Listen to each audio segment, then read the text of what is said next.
નરેન્દ્ર મોદીની ગુજરાત મુલાકાતને લઈને સુરક્ષાથી લઈને તબીબી નિર્ણયને તમામ વ્યવસ્થાઓ કરી દેવામાં આવી છે.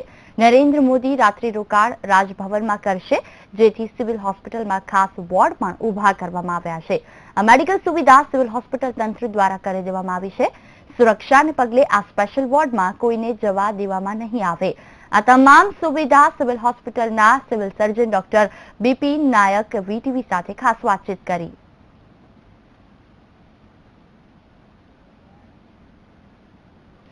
વડાપ્રધાન નરેન્દ્ર મોદીની ગુજરાત મુલાકાત દરમિયાન વહીવટી તંત્ર પણ દોડતું થયું છે.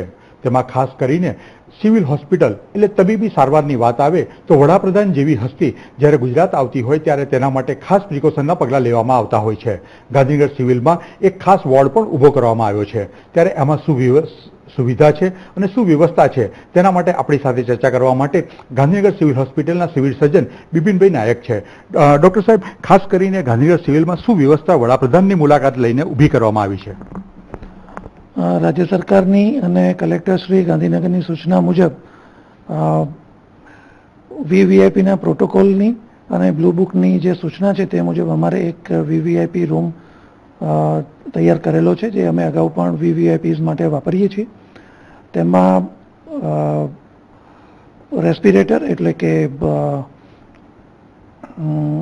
રેસ્પિરેટર વત્તા મલ્ટીપેરામીટર મોનિટર, ઇમરજન્સી મેડિસિન્સ તમામ પ્રકારની, એમાં આઈવી ફ્લુઇડ્સ અને એની ત્યાં વ્યવસ્થા હોય છે. તદુપરાંત ઓપરેશન થિયેટર અમે જે તે સમય પૂરતા એને એક ઇયરમાર્ક કરીને રાખતા હોઈએ છીએ અને આઈસીયુમાં એમના માટે 2 બેડ અલગથી તારવીને રાખતા હોઈએ છીએ, જ્યાં સુધી વીવીઆઈપી ગાંધીનગર ખાતે હાજર હોય.